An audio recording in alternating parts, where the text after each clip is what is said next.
As the team of horses pulled the rented coach closer to Eden's gate, Jocelyn Overstreet thanked God the journey was nearly over. She'd been lucky to have found an available coach and driver to hire. Apparently, another party had left the Pocatello livery in a newer coach half an hour or so before she'd arrived. "This is the only rig I got left," the proprietor had said. "It's not as comfortable, but it'll get you there, and the team's dependable."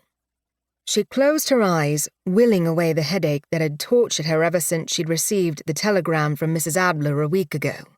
William in accident. Serious. Come quickly. A serious accident. That's all she'd been told, but it had been enough to cause her to drop everything and catch the next available train out of New York City. 6 years had passed since Jocelyn's last trip to Idaho. She'd been 23 at the time, and already had been in charge of Overstreet Shipping for 2 years. The demands of the business made it difficult to leave New York, despite her desire to return to the ranch they'd inherited from their mother, despite her desire to spend time with her beloved older brother. Now, at last, she was here again. She opened her eyes and looked out the coach window at the passing terrain. Pale grasses waving in a breeze, tall pines, whispering aspens, and gnarly cottonwoods breaking the rolling landscape. The Teton Range resplendent in its rocky majesty. How had she let so much time go by since she was last here? She loved this country, loved the ranch. She loved riding horses and herding cattle. She loved sitting by the fire with William and recalling stories from their childhood before he'd been sent to England for his schooling. She loved the changing seasons that were distinct, seasons that could be harsh, even while beautiful. Leaning back again, Jocelyn closed her eyes and sent up a quick prayer for her brother. Whatever had happened to him, no matter how serious, she had to trust God with the outcome. Trust God. And Mrs. Adler. That woman would fight tooth and nail to make sure William was okay. He'd always been the housekeeper's favorite. Even her headache couldn't keep her from smiling over that thought. The coach slowed as it began a slow descent into the valley.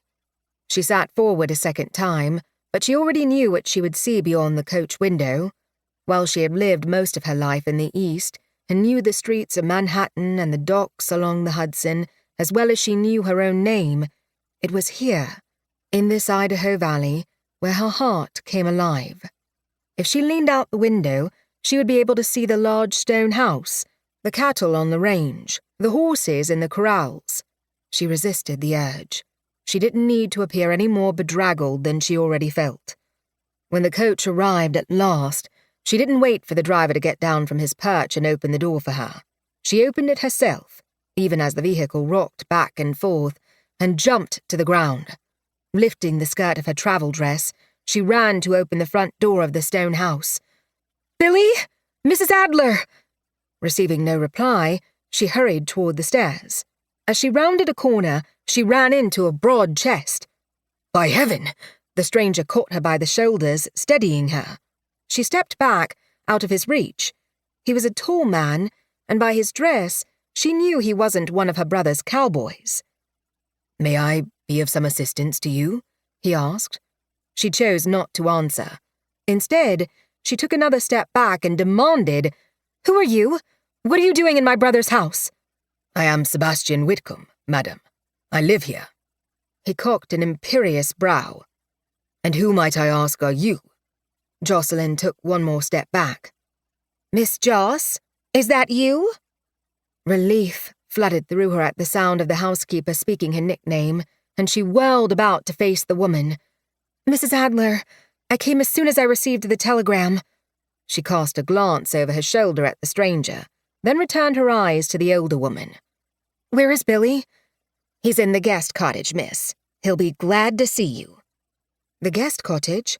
Why was her brother in the guest cottage? And who was this man who claimed to live here?